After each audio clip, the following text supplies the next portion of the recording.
Seguindo então com o Rodrigo Corder. Ele está nos ouvindo aqui. A gente se falou há algum tempo, né, Rodrigo? Principalmente dessa imunidade de rebanho entre 10% e 20%, quando tivéssemos uma taxa de prevalência da doença entre 10% e 20%, nós teríamos uma imunidade de rebanho capaz de fazer com que a gente controlasse melhor a doença.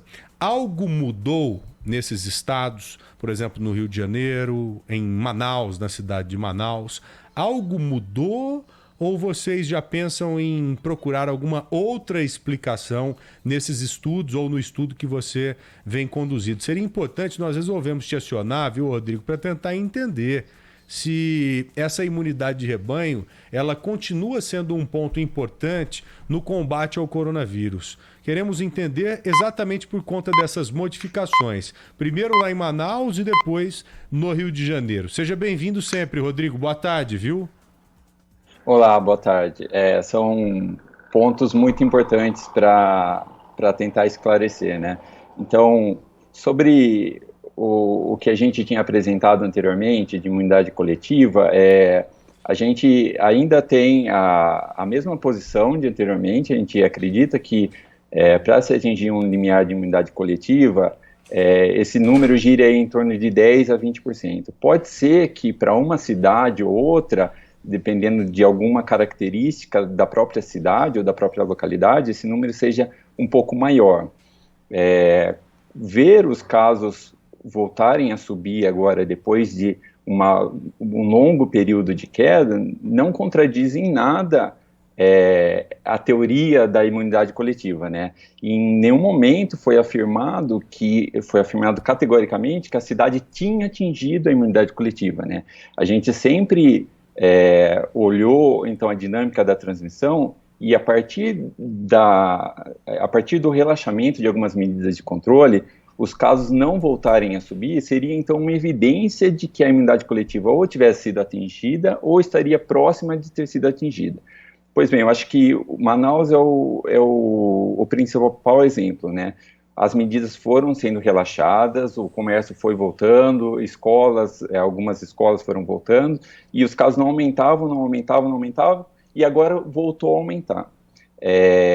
Isso indica, de acordo com o nosso estudo, que talvez a imunidade coletiva não tivesse sido atingida naquele momento, mas estaria próxima de ser atingida, e esses casos que estão subindo agora seria então seria essa segunda onda até se atingir a imunidade coletiva.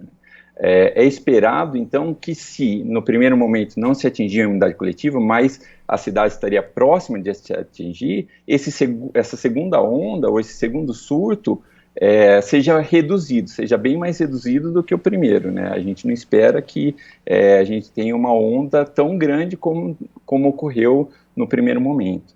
Isso pode ter alguma relação também com casos de reinfecção que a gente tem visto surgir em vários estados também, Rodrigo?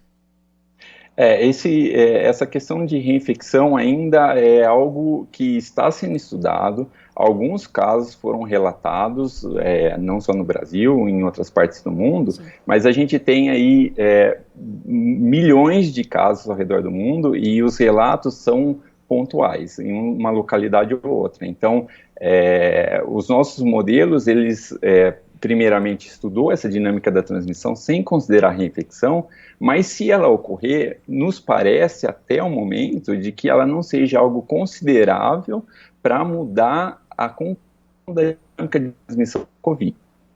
Certo. Uma outra coisa. Eu estou pensando aqui, imunidade coletiva ou prevalência da doença entre 10% e 20%. Entre 10% e 20%, nós teríamos uma imunidade coletiva capaz de nos deixar mais tranquilos. Só que isso é considerado o quê, Rodrigo? Por exemplo, 10 a 20% de prevalência da doença, você já teria imunidade coletiva e poderia ficar tranquilo seguindo todas as regras, utilizando máscara, utilizando álcool gel, algumas pessoas sendo privadas da aglomeração ou tendo que ficar isoladas, ou se relaxar tudo, como está acontecendo agora, mesmo com a imunidade coletiva já atingida aí nesse grau que falamos, ou nesse número que falamos, as coisas poderiam piorar. Você entendeu a pergunta, É, Rodrigo? Entendi, sim. Obviamente que todas as medidas, na medida do possível, devem continuar sendo adotadas, né? O uso de máscara não impede as pessoas de muitas coisas, né? Você pode usar máscara e em alguma determinada localidade ou fazer alguma determinada tarefa, né?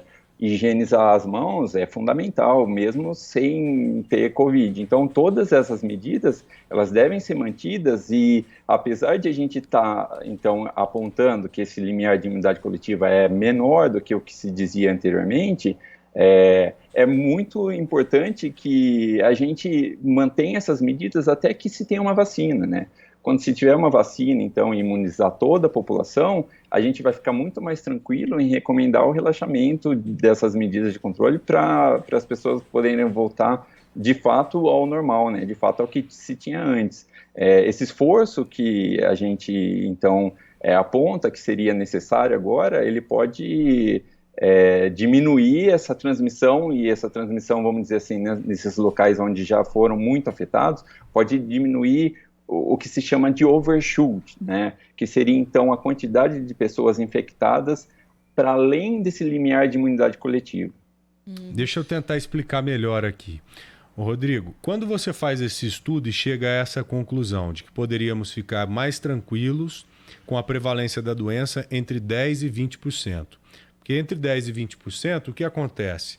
Uma pessoa transmite para 0,98, ou seja, menos de uma outra pessoa. De 1 para 1. Isso, e vai diminuindo, diminuindo cada vez mais. Você leva em consideração isso, todas as ações que temos que fazer? Máscara, álcool em gel, distanciamento social ou não? Ou poderia ficar todo mundo tranquilo que com essa prevalência o índice continuaria caindo? Ou não, eu tenho que continuar usando máscara, álcool em gel para que esse número caia cada vez mais? Esse valor que a gente aponta, então, considerando uma epidemia livre, né, uma epidemia sem as medidas de controle. Obviamente que com as medidas de controle implementadas a longo prazo, esse número, então, ele seria reduzido. Então, certamente é importante que se mantenha, né, que se a gente puder considerar, se a gente puder continuar usando máscara, continuar higienizando as mãos e mantendo o distanciamento social o máximo possível, a gente deve fazer. O nosso estudo, ele considera que as medidas de controle são implementadas em um determinado número de dias, permanece em eficiência máxima por alguns outros dias, e a gente implementa um retorno gradual às atividades ao longo de 120, 150, 180 dias, né, até meio ano. E implementando o modelo dinâmico dessa maneira, a gente conclui que a imunidade coletiva gira em torno dessa faixa de valores. A gente está estudando agora as cidades do Brasil, né? A gente está próximo de concluir o trabalho, a gente está estudando 4 cidades no Brasil: Manaus, Fortaleza, São Paulo e Rio. A gente pretende aí em poucas semanas, talvez 2 semanas, divulgar os resultados que a gente obteve.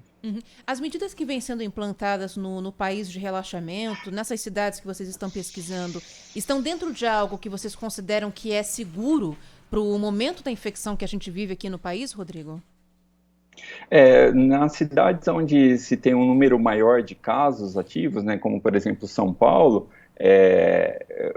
relaxar as medidas de controle é um pouco mais crítico do que nas cidades onde o número de casos é menor. Mas é sempre bom ressaltar que, independente de se encontrar esse valor, né, de 10% a 20%, ou algo em torno disso, esses resultados são baseados em modelos matemáticos, né? É sempre interessante que, para além dos modelos matemáticos, os gestores, então, tenham feedback de outras áreas, como, por exemplo, o que vocês acabaram de reportar agora anteriormente, né? O número de leitos. Se o número de leitos ocupados ele atingiu um nível crítico, obviamente que você não pode pensar em imunidade coletiva, você tem que reduzir a transmissão, porque eu acho que o mais crítico para o sistema de saúde é uma pessoa estar com problemas relacionados à Covid-19 e não ter leito para ser atendida, né?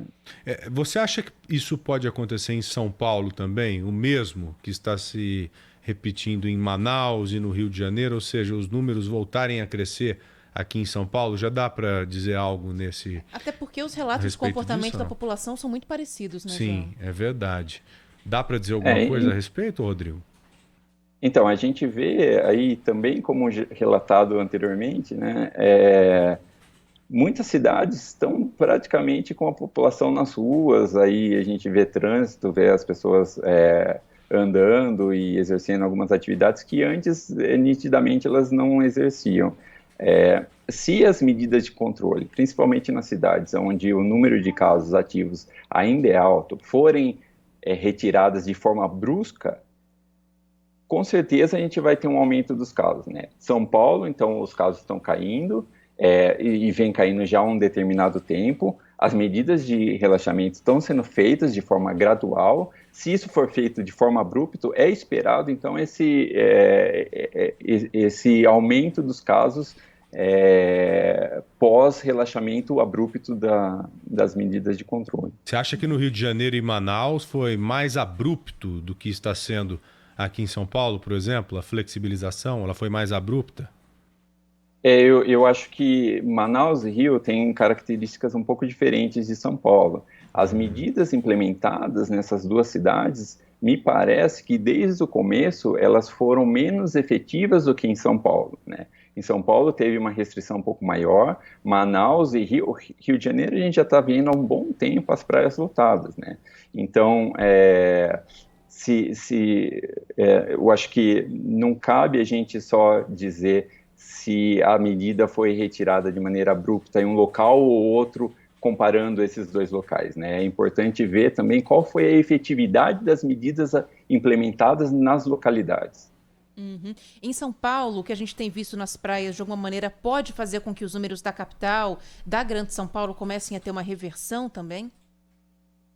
Sempre quando se aumenta consideravelmente a dinâmica das pessoas, né, a movimentação, se reduz o distanciamento social, as pessoas param de usar máscaras, param de higienizar as mãos como faziam anteriormente.